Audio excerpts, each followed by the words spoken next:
கள்ளக்குறிச்சி மாவட்டம் சின்னசேலம் அருகே சுற்றுலா வேன் கவிழ்ந்த விபத்தில் ஒருவர் உயிரிழந்திருக்கிறார்.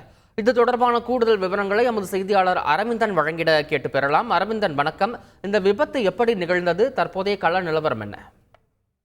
கள்ளக்குறிச்சி மாவட்டம் சின்னசேலம் அருகே உள்ளது இந்த நாக்குப்பம் ஏரிக்கரை மற்றும் காட்டுப்பகுதியில் இருக்கிற வருடம் 25 பேர் இளைஞர்கள் டிராவல்ஸ் வேனில் ஒகேனக்கல் செல்வது வழக்கம். அதே போல இந்த ஆண்டும் சென்று கொண்டிருக்கும் போது நாக்குப்பம் ஏரிக்கரை பகுதியிலிருந்து இளைஞர்கள் ஏற்றி கொண்டு வந்த பொழுது நாக்குப்பமிலிருந்து பாண்டியக்குப்பம் நோக்கி வந்து கொண்டிருக்கும் போது வளைவு பகுதியில் ஓட்டுநர் கட்டுப்பாட்டை இழந்து டிராவல்ஸ் வேன் தலைவர் பள்ளத்தில் கவிழ்ந்து விபத்துக்குள்ளானதில் அந்த 25 பேரில் மணிமாறன் என்பவர் சிகிச்சை பலனின்றி உயிரிழந்தார்.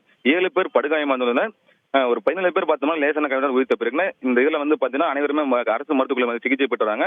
மேலும் இந்த விபத்து குறித்து சின்னசேலம் போலீசார் வழக்கு பதிவு செய்து விசாரணை நடத்தி வருகின்றனர். இந்த மாதிரி ஒகேனக்கலுக்கு சுற்றி பார்ப்பது செல்வதற்கு சென்ற போது இந்த மாதிரி ஒரு உயிரிழந்த சம்பவம் பெரும் சோகத்தை ஏற்படுத்தியுள்ளது. விவரங்களுக்கு நன்றி அரவிந்தன். செய்திகளை உடனுக்குடன் தெரிந்து கொள்ள உடனே சப்ஸ்கிரைப் பண்ணுங்க.